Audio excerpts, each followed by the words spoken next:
miaramba tsika jiaby eto Mahajanga tsy akanavaka tsy de ila iresaka lava be moa ny tenanay fa sambasambany mba manao vidéo en direct nankia tsy inona ny resaka resaiko eto nankia fa makasika ny toedrara vaovao ratsy mandalo eto amitsika amin'ny faritra Boeny. Hitatsika moa rango nomaly manao ny asa ny fanjakana autorité locale tsy ankanavaka manoloany ny zavatra misy vaovao ratsy makasika ny intoxication alimentaire. Ny tiako avina amin'ity vidéo ty izara astuce makasika ny intoxication. Efa samy naneho ny heviny olona jiaby teto Ampitambazotra, ao ny vaovao marim-pototra efa navoaka ny autorité gouvernorat Boeny, maire eto amin'ny Boeny sy ny sisa tsy voatanisa. Ka tsara ihany mampafantatra atsika zaraiko eto amitsika makasika an'izay intoxication. Zany hoe ny intoxication dia azo amin'ny alalan'ny sakafo izay sakafoantsika. Tena fadio ny mihinana reny karazana sakafo congelé avy amin'ny frigidaire na congélateur de hoe avoaka satria avy amin'ny congélateur na frigidaire reny karazana sakafo izay conserventsika anatin'ny vatamangatsika zay de avy eo hoanina na misy avela de hoe mitetika hihinana n'iny ndray rehefa avy eo. Zany hoe rehefa mametraka zavatra mangatsika anatin'ny congélateur na frigidaire tsara manamarika sy mampafantatra atsika rehetrarehetra tonga de jifaina lanina eo no eo.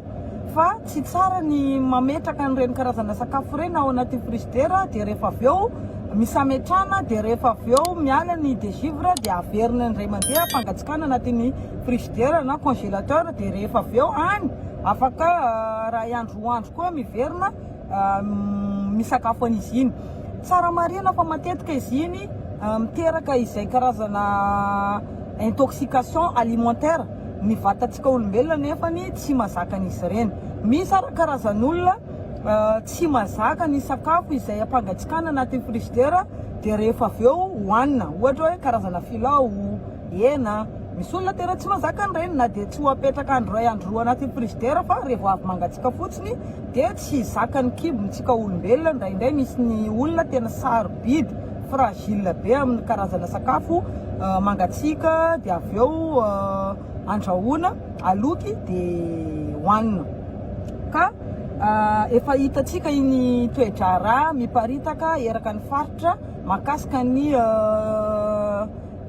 intoxication alimentaire. Ny intoxication alimentaire koa tsy voatery avy amin'ny alalan'ny sakafo izay nampangatsikana fa mety koa izy ireny avy amin'ny karazana sakafo anatin'ny boîte conservé na zavatra amidy afaka conservena. Tsy voatery le nitanisako teo aloha ihany ny mahatonga ny intoxication de mety koa izy ireny avy amin'ny karazana loto koa. Tsara ihany manamarika fa akoatran'le intoxication avy amin'ny alalan'ny sakafo fa diovana koa ny loto koa matetika mahatonga an'izy ireny miteraka microbe ao anatin'ny vatatsika de miseho amin'ny alalan'ny intoxication. Zany hoe indrindrandrindra rehefa alohan'ny misakafo, indrindrandrindra tsika mananjanaka, tsara ihany manaramaso ireny zanatsika ampanasana tana amin'ny savony nosy na amin'ny savony gasy na liquide lave-main reny zay vao ampisakafoanina ny zaza indrindrandrindra. De atsika olobe moa efa mafantatra hoe tsara ihany ny alohan'ny misakafo manasa tanana. Ka eto ny tenako miara ory amin'ny manamanjo misy ray aman-dreny couple roa omaly na moiny ainy avy amin'ny intoxication de omaly ihany koa afaka ora vitsivitsy zay nahenonana zay loza mampalahelo mahavakivaky fo tena hoe na de tsy havana le olona fa olombelona tena de tena malahelo malahelo satria ny olombelona rehetra moa tsy maintsy andalo amin'ny resaka fahafatesana fa ny fahafatesana efa iaraha-malala tsy mety mahazatra antsika olombelona rehefa maheno hoe maty ny jirantsika, maty ny rayano, maty rehefa maheno fahafatesana dia malahelo ihany no fotsika olombelona tsy mety mahazatra antsika bien sûr. Dia namoy ihany koa izaza izay roa taona monja tao anatin'izay intoxication alimentaire.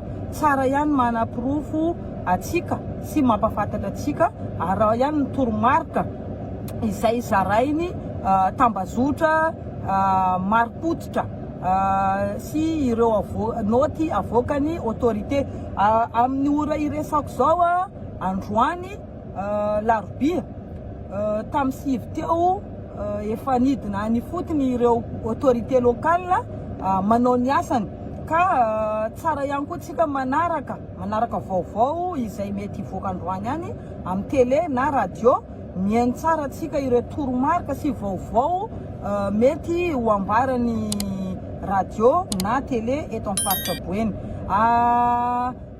Tsara fantatra atsika koa fa androany koa naheno vaovao zahay ary famparitaka any amin'ny tambazotra Facebook fa any Toamasina koa misy an'izay karazana olona vitsivitsy maromaro maty ihany koa avy amin'ny intoxication alimentaire.